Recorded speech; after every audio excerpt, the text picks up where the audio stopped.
drift off into dreamland. That poem was awesome. I hope you check out my last podcast highlighting a specific poem from Humans of the Ocean, The Ultimate Naivete. But right now we're going to highlight the essence of a short story that I just told you about, September 23rd, 1995. And we're going to talk about the essence of it. The essence of that short story was environment, and highlighting sociology topics that your environment is causing emotions within you.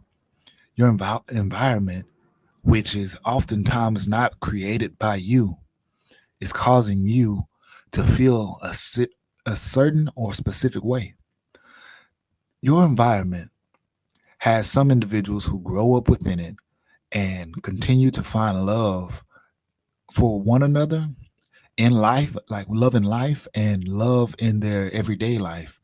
And but though that environment is not curating this same feeling that you are seeking, as you grow older, you may become exhausted with this environment.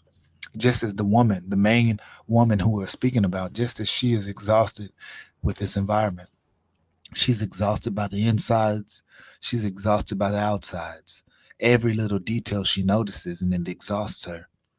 But this little girl who we highlight at the end of the story, and I want to go ahead and let you know, I'm not going to spoil the end of it. I'm going to give you an opportunity to read the end of it for yourself when you go on Amazon and purchase your copy of Humans of the Ocean, The Ultimate Naivete. But this little girl that we highlight towards the end of the story, as she is sitting there watching cartoons, Tom and Jerry, smiling and laughing as she's inside of this environment and she knows not what it's doing to her or causing of her. She's excited. She's enjoying things. And you notice her preciousness, her sweetness, her cuteness, how she's such an innocent babe in the eyes of life, and how we introduce you. You notice how, as the reader, how we introduce the concept and images of naivete, humans of the ocean, the ultimate naivete, a naive state, carefreeness. Guys, I'm gonna go on to this website and I'm gonna show you exactly what naivete means. Not that I don't know, simply that I want to give you guys an awesome example of what I saw when I decided to name this book. After that, a we have related words. Okay, it's a cluelessness, an ignorance, innocence, a sense of childlikeness. You see, a sense of foolish, like it says here, immaturity, ingenuousness, arrogance, ignorance, stupidity, unsophistication. Listen, these things that I'm saying are descriptive of a child, of childlikeness.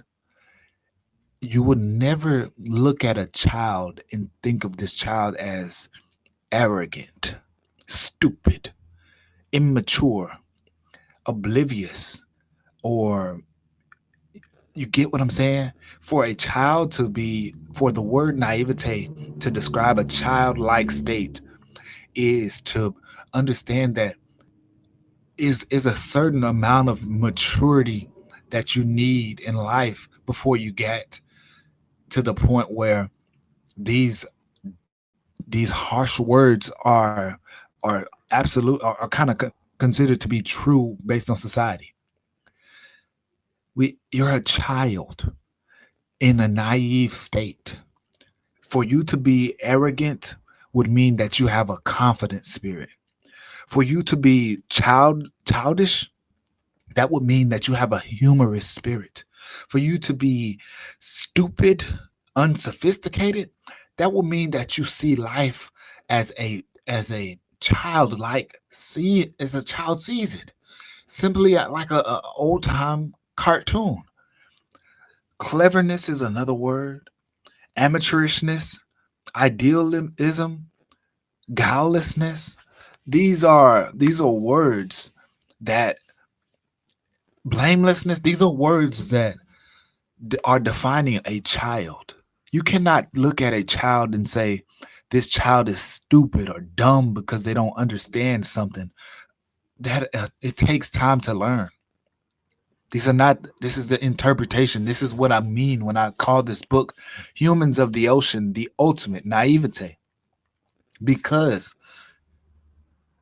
I wrote this story about this starfish who, when you're a teenager, and I put this humanistic personality into the starfish, and when you're a human in this real life, in this real society that we grow up in every day, people try to pretend as though you're supposed to have it all figured out when your environment is literally causing you confusion. In the education system, you it's like a one size fits all, and it's not true. It's not true at all. You got one size fits all. Okay, you got the gifted and talented programs, the debate club, all these things, the football team, this, and you got one size fit all when it comes to it. There's many forms. I mean, there could be 20 forms of debate. There could be 20 forms of art.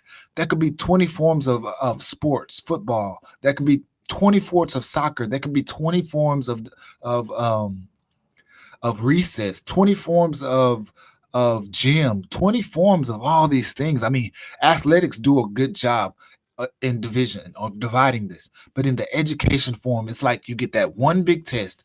Everyone's taking that test, and everyone has to see who collectively could get it right at the best. That's not a true sign of these people's or these students' intelligence. What's a true sign of intelligence is I can give you a complete description of it. Like seriously, I can, but I don't know that that would do you justice in me telling you my perspective. So I'm gonna hold off on that until someone calls in and maybe asks. But I do believe that we are to the point where we have to see the value in certain individuals' unique traits. This is what is power. This is powerful. So this is the explanation of this short story in a nutshell. Thank you for listening.